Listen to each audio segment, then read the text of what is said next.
Yo, what is up, y'all? My name is Devin, and today I'm going to be getting into my post-op surgery workout timeline, okay? I'm going to be giving y'all some detail around what weeks I was able to incorporate what movements.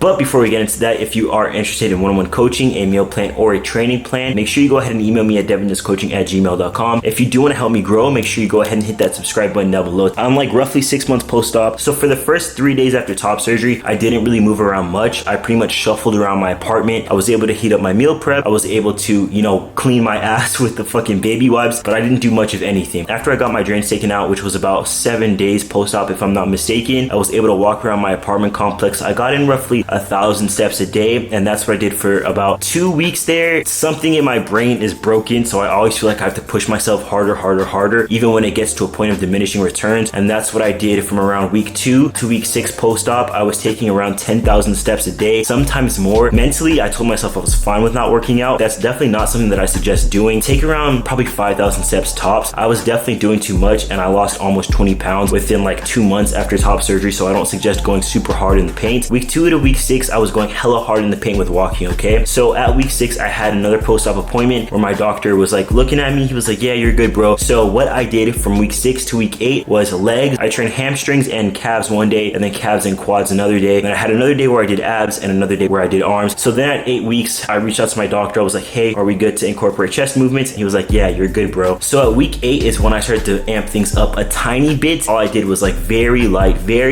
chest movements, very light shoulder movements, and very light back movements. For shoulders, all I did was lateral raises, no overhead pressing at all, and I still don't do any overhead pressing just because it fucking feels funny, and I don't want things to feel funny. No pull-ups or anything like that, just low cable rows, dumbbell rows, and deadlifts. So from week 8 to week 12, I was really testing things out with my chest. Not testing out in terms of like, oh, how heavy I can go. Testing things out isn't like, are you gonna be good, bro? Like, you were just cut open. Do you feel mentally cool to push yourself? So I started to bench press pretty heavily, pretty normally after around, I'd say 12 weeks. And then after 12 weeks, I added overhead pull downs. Now I'm about 5.5, 6 months post-op right now, and I still do not do pull-ups, and I still don't do dumbbell shoulder press. Any overhead movements where my arms have to be fully extended freaks me out. I tried to do one pull-up when I was around 8 weeks post-op, and it felt really funny. It felt weird as shit, and I didn't enjoy that feeling. So I feel like I kind of have this sore spot in my brain where I'm fearful of doing a pull-up, which kind of sucks because pull-ups were kind of my meat and potatoes. I really feel like those help develop my V-taper. I guess it's just a mental block that I have to get past, and I'll get there when I fucking get there. Not to say that you can't do pull-ups after top surgery. Obviously that's not true. It's just that I myself, I'm struggling with letting myself be fully in the stretched position. That sounds terrible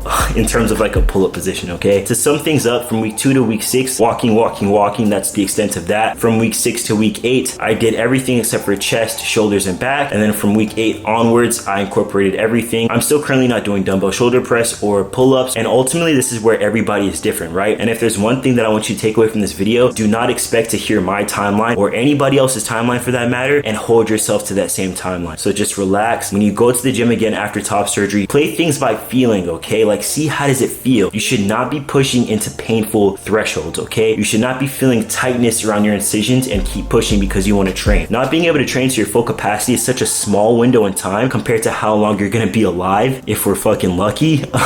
So that's kind of how I looked at things. Like, I'm not gonna be able to work out for X amount of time. This is a fleeting moment in time, and then after this, I'm fucking free, so it's okay. So that's kind of the mindset that you should have. I know a lot of us want to push, but you're kind of being a jerk if you push to a point where it's gonna hurt you. Ultimately, timelines are cool. I'm sure it gives you a good perspective on what to expect, but at the end of the day, play things by how you feel. Bring a notebook with you and write how things feel, write how certain movements feel. This is a time where your subjective feelings are rather fucking important, so make sure that you listen to them. If you are interested in coaching, like I said, the link will be down in the description below. Make sure you follow me on Instagram where you can see all my thirst traps as well as more informational videos, which will also be in the description down below. And like I always say, Devin loves you, Devin's a Don, and Devin is out of here, boy.